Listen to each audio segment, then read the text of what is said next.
1982. We first started training here in 1982. Moved from the old hall in downtown Fulford next to the rock salt. Well, actually next to the old shell boat. What we have here are a series of cars which are used for auto extrication. So they have jaws of life and they cut these cars apart and spread them so that they practice extracting people from the cars. Other activities that have gone on, heavy lift. We used to have a prop in the back.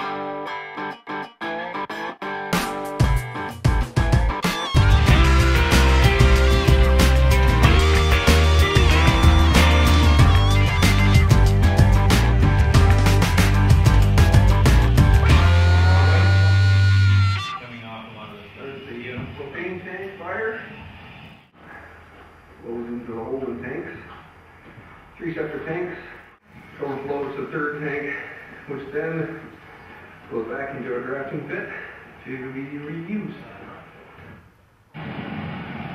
Last prop, car fire, so we have music department fire, regular department, and then there's also a fire in the trunk that can all be done separately, and all controlled by 3 bright valves. For safety.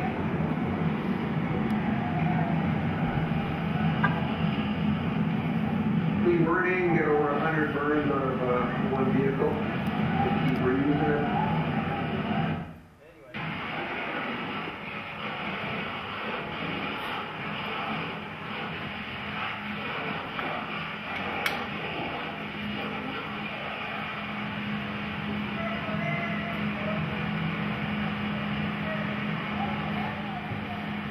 All the smoke is white smoke, which means the steam in the water because of all the metal, how hot it was.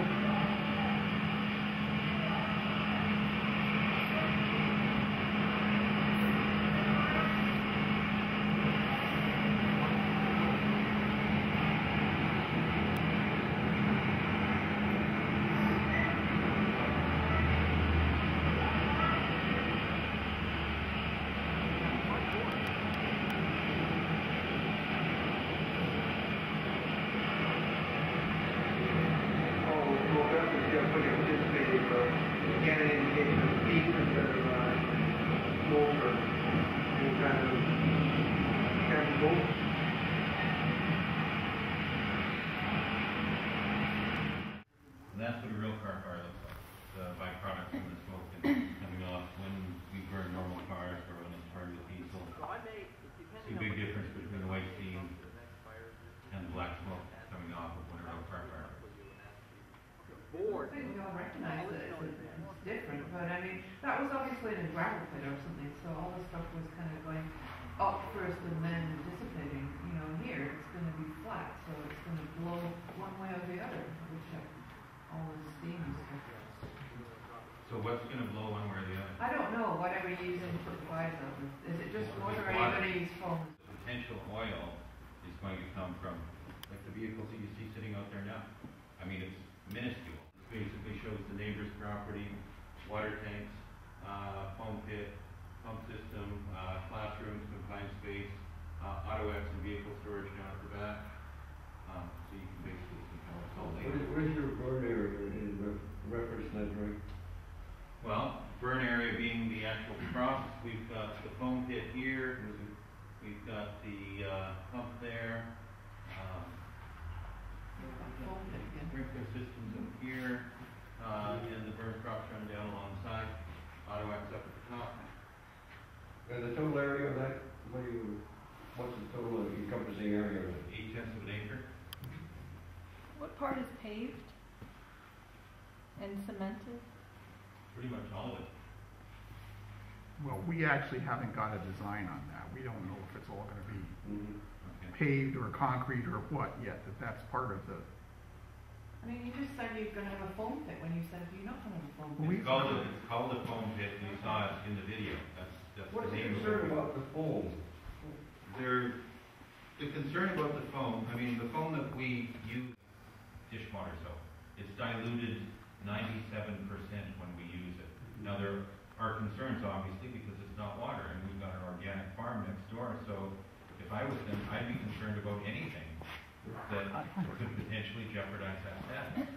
Well, the concern is also for aquatic life. You're supposed to dispose of foam in a treatment facility with their permission. You're not supposed to let it just run off into the creeks or overflow onto the soil into waterways. And, you know, this foam is being banned in Denmark.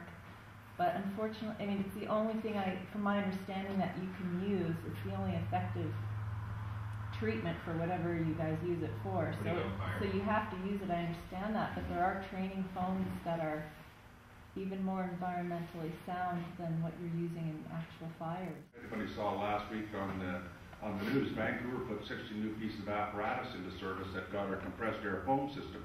They were down underneath the Burn Street Bridge, but the runoff running right into English Bay. Well, I mean, no concerns over it at all. There's so much runoff that runs into English Bay and into the oceans anyway that it's pretty disgusting. So don't you guys have a foam truck, and wouldn't you need to train to know how to use that foam truck? They're again in consultation with the neighbors to make it feasible to everybody. Yeah, I mean, we don't want to put up something that's an eyesore or anything like that. So if this ends up going ahead, the neighbors will be consulted in terms of what it's going to look like on your side and stuff.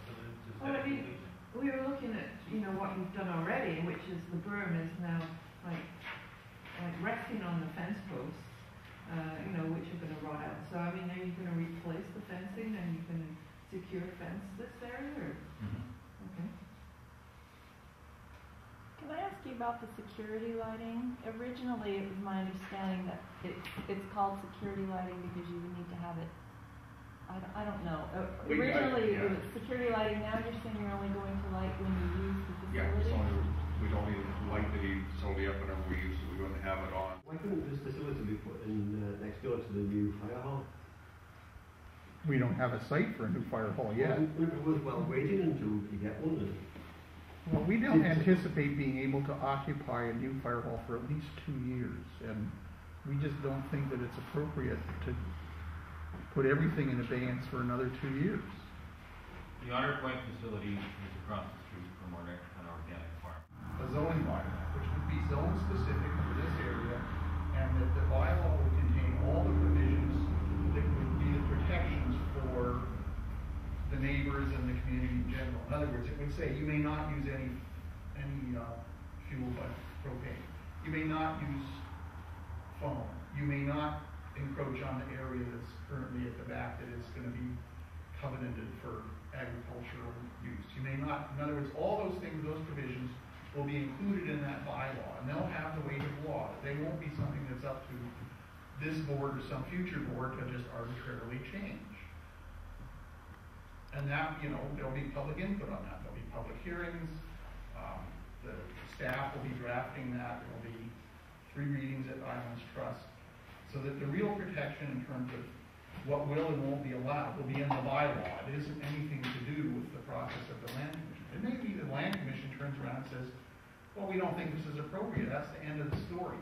But we're not even going to get to that unless we send the application to the land commission. And, you know, we've been now working at this for 2 years or something like that.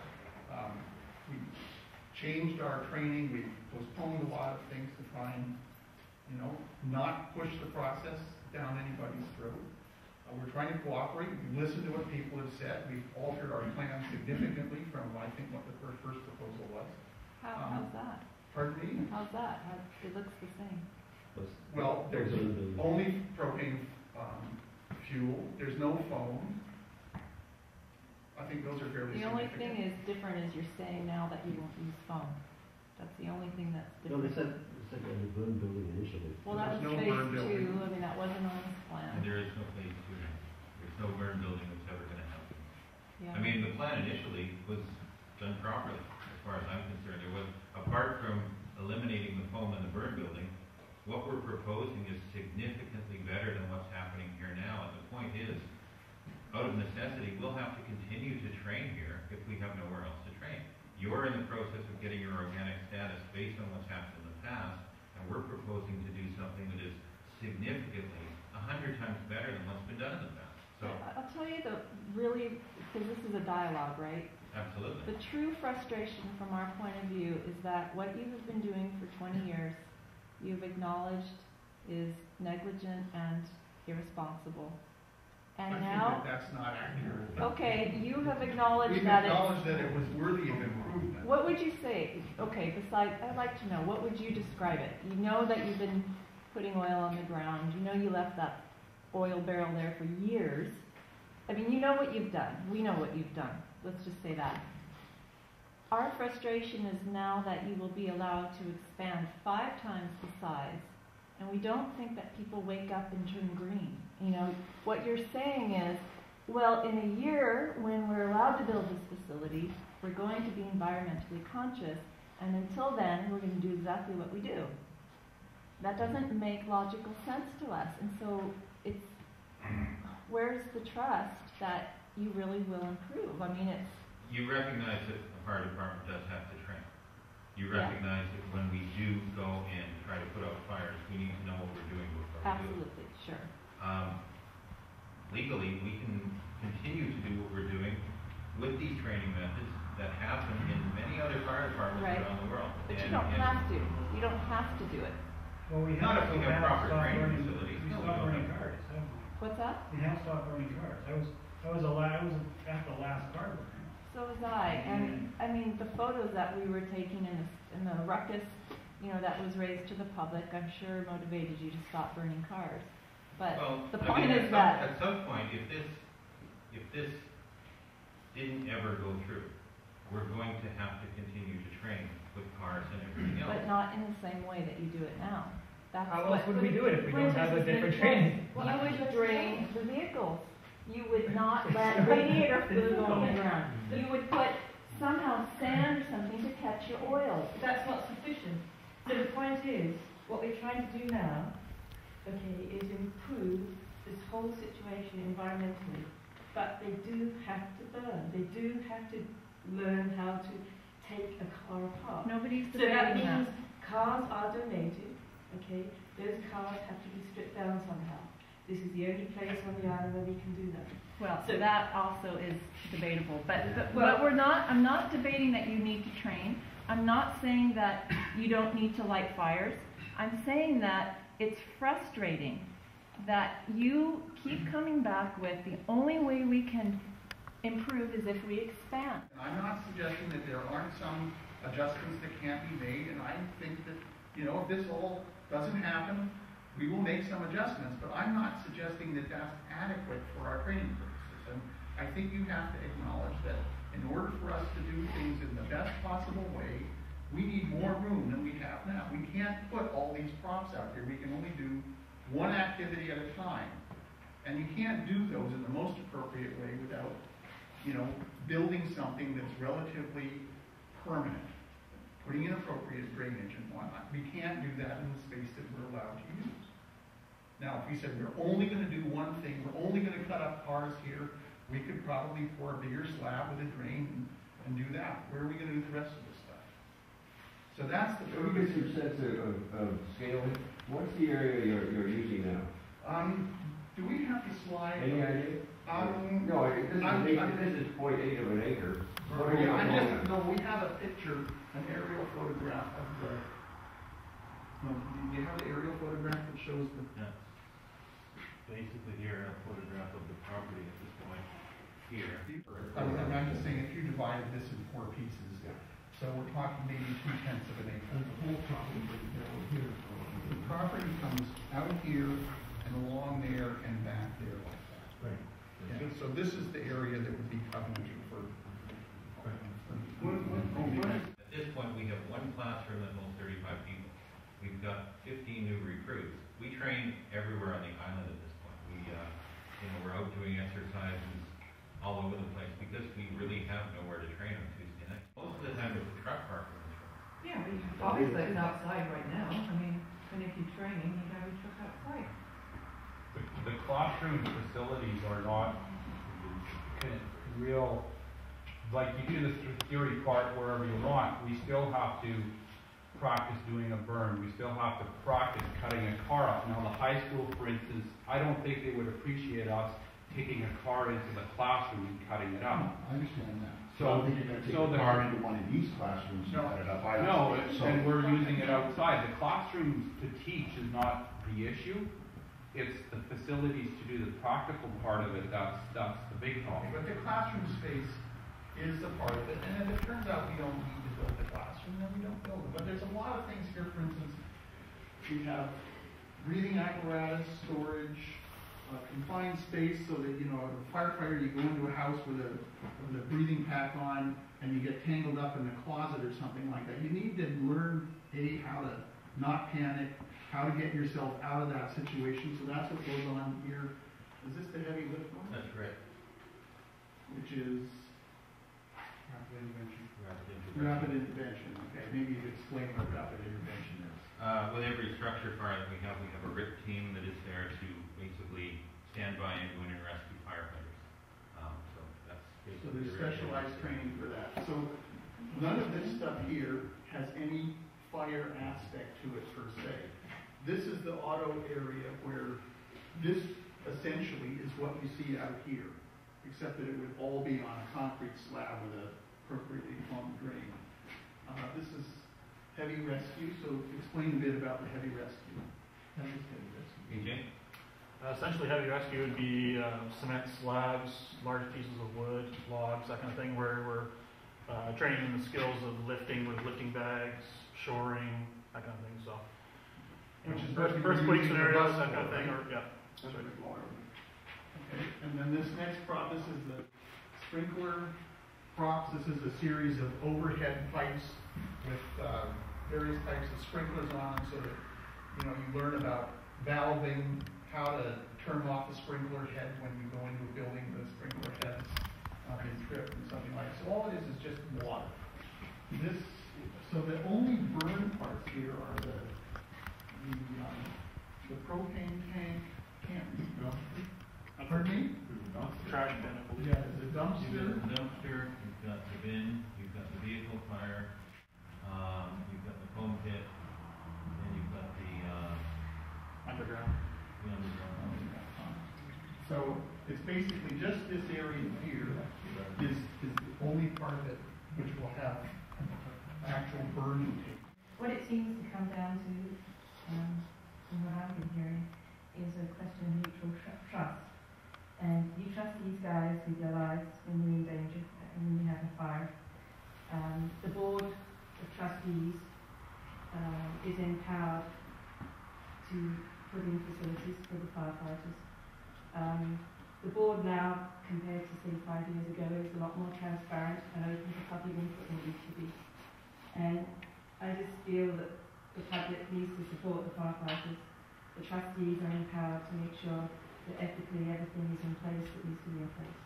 The container that was leaking oil was, as soon as we found out about it, removed, and we implemented a new procedure of putting trays underneath some of these liquids so that the trays themselves will not leak. So, you know, the thing is, it comes down to trust. You know, I don't see any trays out there under the cars right now. no, not under the cars. No, there was an oil drum that leaked. Okay. And the total issue there leaked into the ground about 8 inches in any direction. And that was basically what the environmental study found. Now, if anybody has any other issues, apart from what we learned last week, there are some drips underneath this, the bus and so on, which is something which we are determined to correct. I mean, you know, this is a question of dialogue and trust. So, over 2 years, I think the trustees have tried to step forward in a way to communicate. At the same time, over the last 25 years, the training requirements for these firefighters have changed enormously. The WCB requirements and all those things have changed. The training standards have been improved. There's fewer people now that get hurt during fire drills and real fire. Many people used to get hurt actually practicing, and now we have much better techniques for actual training, and so on. So, you know, even when I was at Otter Bay there, when they were training, they had an incident and somebody had to be hosed down. So even training can be hazardous to these guys. I think it's up to us to put as much as we can in to support them. They are, after all, supporting us. So that's my view of it.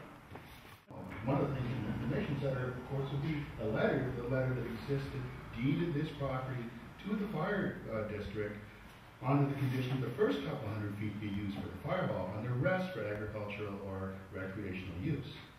And, you know, I don't know how you overturn the local agricultural committee, which simply said last spring that it's an inappropriate use of agricultural land.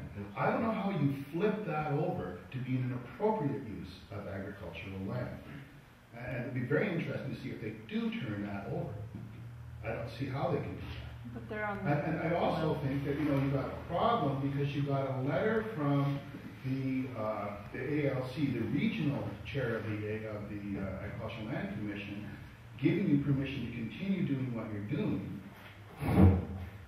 He's de facto rezoned the property by doing that. I've spoken to his boss and emailed his boss, and he won't be involved in any decisions that go forward to the ALC itself because he's already shown bias. So you've got some issues there that I don't know how you resolve them. You know, in terms of the local agricultural committee, its mandate is to preserve and protect agricultural land. And you want to use it for another purpose. And you've been told no. And I mean no in a very clear fashion. It's an inappropriate use. And how you change that word inappropriate to being appropriate is beyond me. Well, if we can just sort of take that, there's a lot of questions in there. Sure. First of all, you know, this is non-conforming, and that's generally agreed. But being on this property is a non-conforming, allowable use of property for community services. So that's basically where it all stems from. In terms of stepping through the process of how to get to a point where you know, everybody can see we can move forward.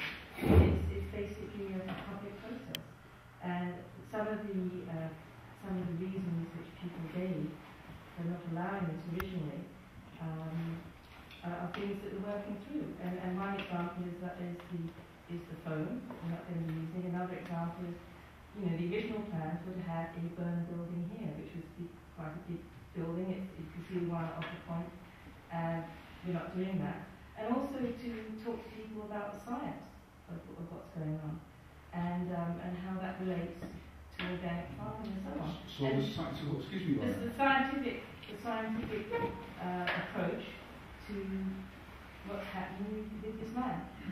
The final thing I want to say is that the land back there has not been used over those 25 years. It could be used again. That's open for discussion and so on. People would like to do that. But the thing is, it has been non-conforming for all these years, and the overwhelming reason for that and why this land was originally used is because these emergency services are needed on this island. So, I mean, at some point you have to say, do you have another piece of property?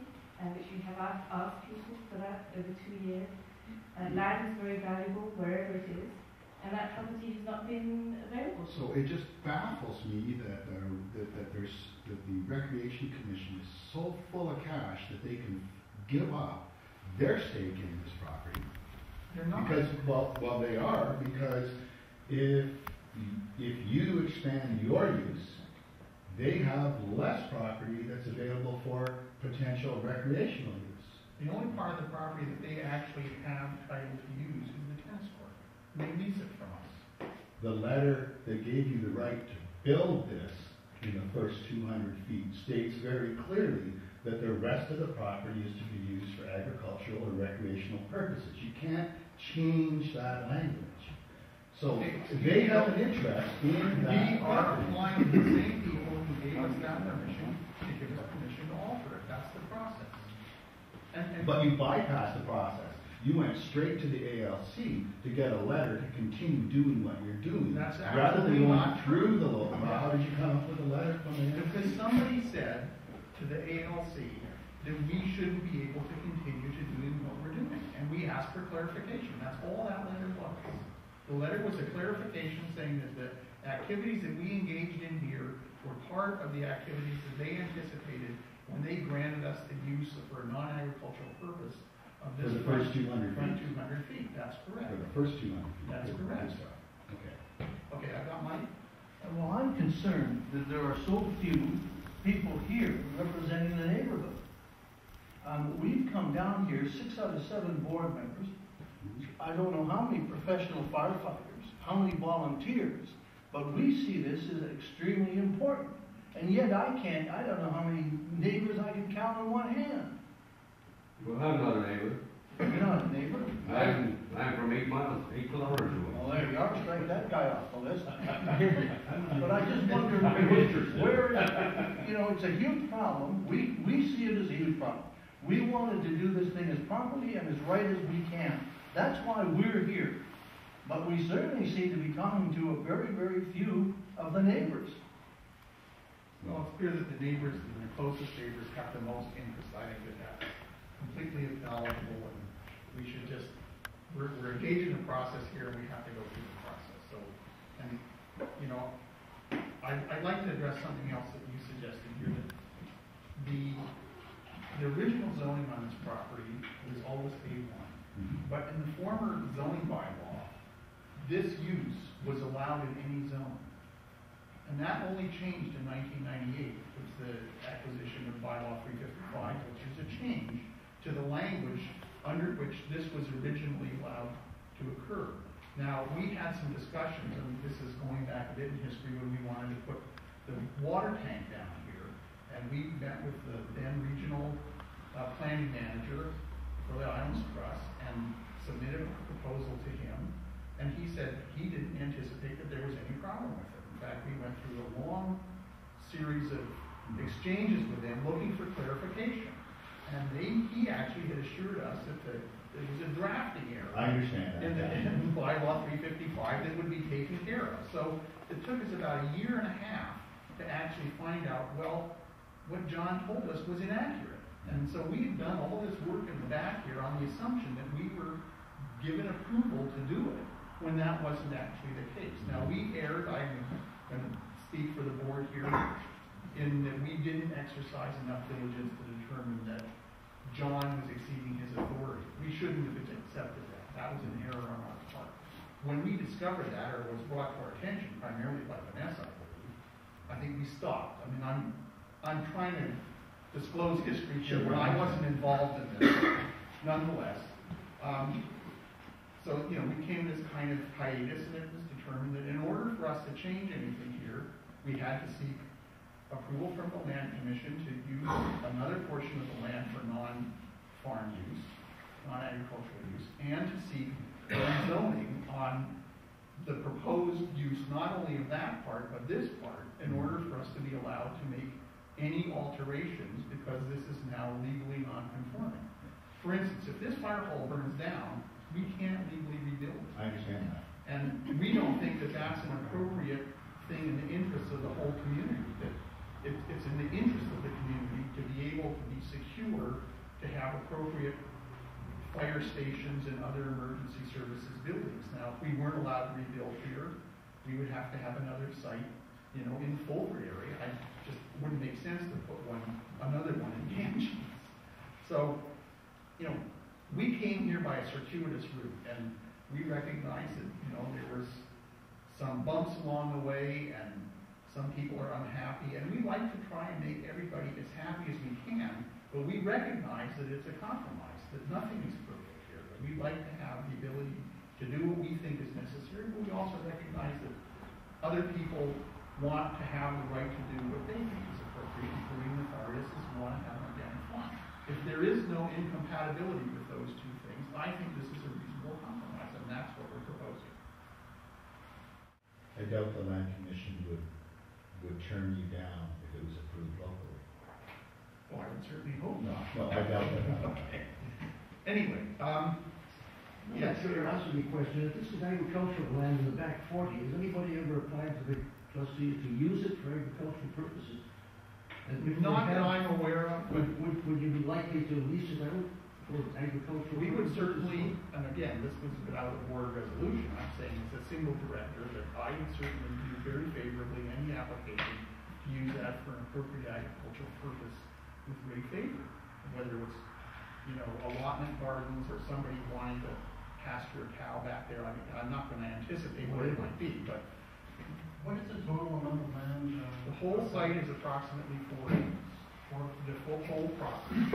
And this up here, where the 200 feet by 200 feet is approximately an acre, and the proposed area, combined here is 8/10 of an acre. So we total 1.8 acres. Something less than half of the property, yes. And the tennis court and the parking and stuff like that is another, I don't know, 6/10 of an acre. I haven't measured that, so I'm just guessing. So is there any other questions? That's where the recreation commission is. Right there. So, Yeah, so we're gonna go out now and look at the actual site.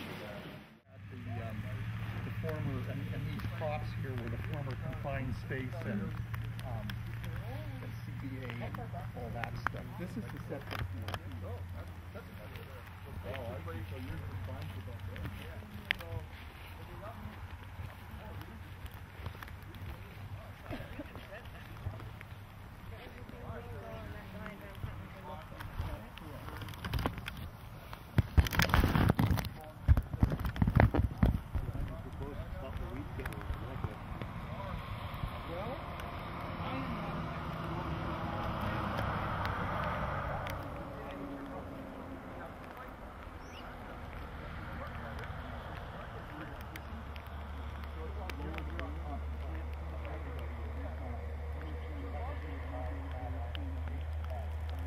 Fence. Beyond that, our property goes up to the sheep, the second fence line. The part behind there will continue to keep it as, I mean, we could make a community gardens, we could lease it to the neighbors even. We could divide it up amongst the volunteers for garden plots, and everybody could come down here and grow vegetables, and we could put the Salt Spring Fire organic farm stand out in front of the fire hall. Fundraiser. Yeah. We could plant it and grow all of our own corn and then sell it at the, that was one thing that we'd actually thought about, is feeding that with corn and growing our own corn for the, yeah. We could even put a corn maze in there, make it a tourist attraction. It's a very small area of land. It is. And the idea is that if you're going to expand it, you're going to do it right environmentally from the ground up. Everything's being done right with proper drainage and all that.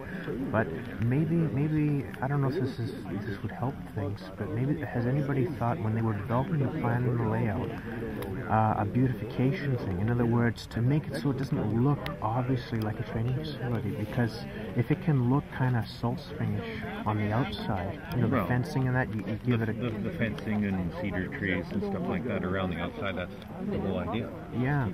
To enclose it so that you're not looking in. I mean, pretty hidden here from everybody except the people on either side anyway. Well, when you drive by, you would never notice this was back here. I mean, it's not like putting it at Central. No. I mean, if we put it at Central, it's all trade, which is zoned properly, apart from the septic tank that runs from Central Hall underneath part of that property. We could build a train center there tomorrow. There'd be a fence around it. I mean, how would that be, though, at one of the busiest intersections in town? Yeah, oh yeah, and you see where we're running into problems with finding a new location for the fire hall, too. We already own this property, and they're deeming it inappropriate.